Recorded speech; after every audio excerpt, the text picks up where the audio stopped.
kasih rekan-rekan media sekalian. Pada pagi hari ini saya PLT Kasubdit Cyber Budi Reza mewakili Bapak Direktur karena ada kegiatan. Kami merilis perkara illegal access.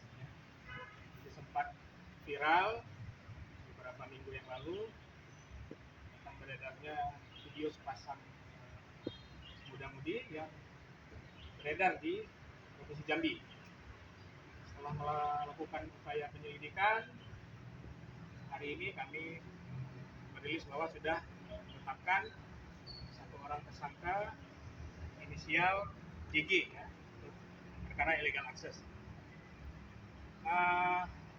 Modus operandinya ialah tersangka memindahkan data dari HP korban ke HP milik tersangka. Kemudian ada pasal yang disangkakan yaitu pasal 30 ayat 1 ayat 2 Undang-Undang ITE ya, tentang illegal access. Adapun kronologi singkatnya kami dapat sampaikan. Jadi pelapor saudara KN servis HP di salah satu counter di Jambi inisial SD pada tanggal 20 Mei ya, 20 April.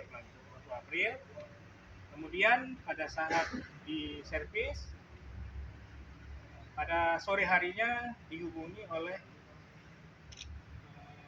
admin dari toko bahwa HP sudah selesai. Namun saudara KN dalam perjalanan ke Sarolangun. Jadi nanti dia sampaikan bahwa saya bisa ambil HP-nya pada saat kembali.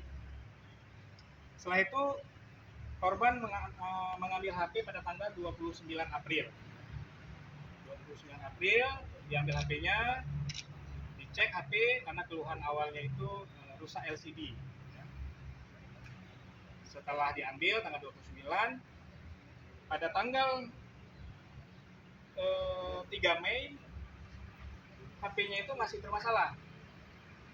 LCD-nya berwarna hitam, black ya.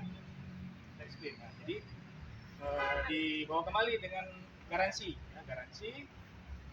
Setelah diserahkan tanggal 3 Mei, ya korban kembali pulang. Pada tanggal 4 Mei, korban mendapat kabar dari saudara inisial M, Bang, video kita kok tersebar. Dapat kabar tersebut, saudara KN kembali ke toko menanyakan perihal kenapa ada file pribadi yang tersebar. Dari pihak toko tidak menjelaskan secara rinci. Kemudian merasa tidak puas, saudara KN melaporkanlah ke Subdit Cyber.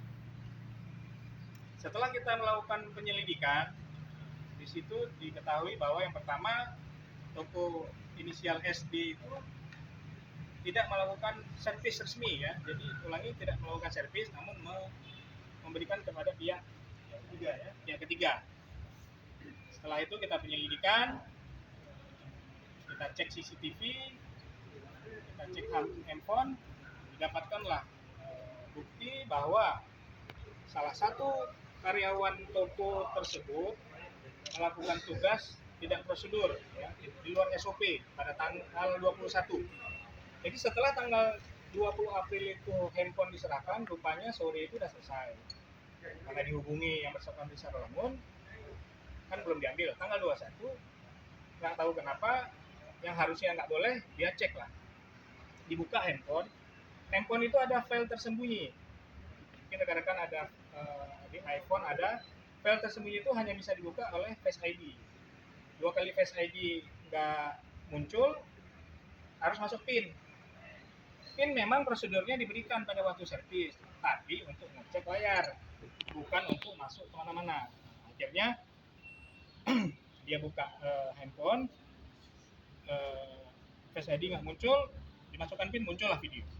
Setelah muncul video, dia lihat, dia tonton, dia pindahkanlah ke HP saudara saksi inisial A dan dikirimkan ke saudara saksi karyawan yang satu inisial E. Berpindahlah data tersebut ke HP berikut. Ya. Jadi dari dua alat bukti yang kami tetapkanlah saudara JG jadi tersangka illegal access. Untuk barang bukti saat ini di laboratorium forensik itu kita masih melihat untuk menguatkan tersangka penyebaran. Pada saat lapor itu mengangkat kembali riwayat, di situ kita kejar yang pelaku yang penyebaran sehingga tersebarlah di dunia maya. Demikian. Artinya pelaku ini tukang servis pihak ketiga atau karyawan toko, Pak? Nah, jadi yang saudara JG ini karyawan dari toko. Jadi dari pihak toko GP Ganin Project itu sesuai SOP. Jadi mereka tidak ada, malahan kami dapatkan CCTV yang saudara JG memperlihatkan ke karyawan Ganin Project bahwa ada ini, namun mereka tidak mengindahkan karena memang ya nggak boleh, ngapain kita lihat data pribadi orang. Ada diperjualbelikan, Pak? Gimana? Diperjualbelikan ada, Pak? Gimana? Berarti pihak ketiga nih. Nggak, ini karyawan langsung toko inisial SD. Ada diperjualbelikannya, Pak? Video itu, Pak? Belum, itu kita dari lapor lah nanti kita lihat. Kalau memang ada penyebaran lanjut atau ada chat yang menjual, itu bisa kita kenakan lagi. Karena terus terang kemarin prosesnya ini agak kendala, handphone dihapus semua, CCTV pinnya terkunci, alasan tidak tahu dan lain sebagainya, itulah jadi kendala, namun tetap kita kirim ke lapor. Niatnya untuk apa, Pak? Alasannya Pak, nyebar. Kenapa? Menyebarkan itu untuk apa? Alasan pelaku apa, Pak? Untuk menyebar itu video-video untuk pengguna pribadi atau Gimana nih? Alasan penyebarannya, Pak? penyebaran HP-nya tadi, Pak. Ya itu jadi gini, yang sekarang ini tentang legal access ya, dia memasuk data ke produk seseorang tanpa hak ya, dengan niat mengambil dokumen elektronik. Kalau penyebarannya setelah keluar lapor, hasil lapor, nah itu baru penyebar video.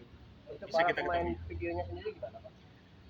Ya, terima kasih. Jadi kami tangani 2 laporan. Satu lagi dari LSM Hafiz ya, itu masih kita dalami. Sekarang sudah naik tahap sidik ya. Jadi kita masih periksa semua, termasuk 2 pemeran. Salah satu masih di Provinsi Padang, Sumatera Barat. Jadi belum bisa hadir ya. Kita masih dalami. Kalau dari keterangan sebelumnya, mungkin apakah dia sudah menikah? Kita masih dalami ya. Berarti belum melampirkan bukti mereka sudah menikah ya? Gimana? Belum melampirkan bukti kalau mereka sudah Ada, tapi kita masih cek. Kita cek, kita periksa saksi. Ke depan insya Allah perkara yang kedua kita dapat jelaskan ke rekan-rekan. Ada sampai upaya pemerasan, Pak? Oh tidak, Tidak ada. Pelaku ditangkap di mana nih Pak? di kos Daerah mana Pak? daerah Pematang Gajah. Terima kasih ya. Siap, Pak.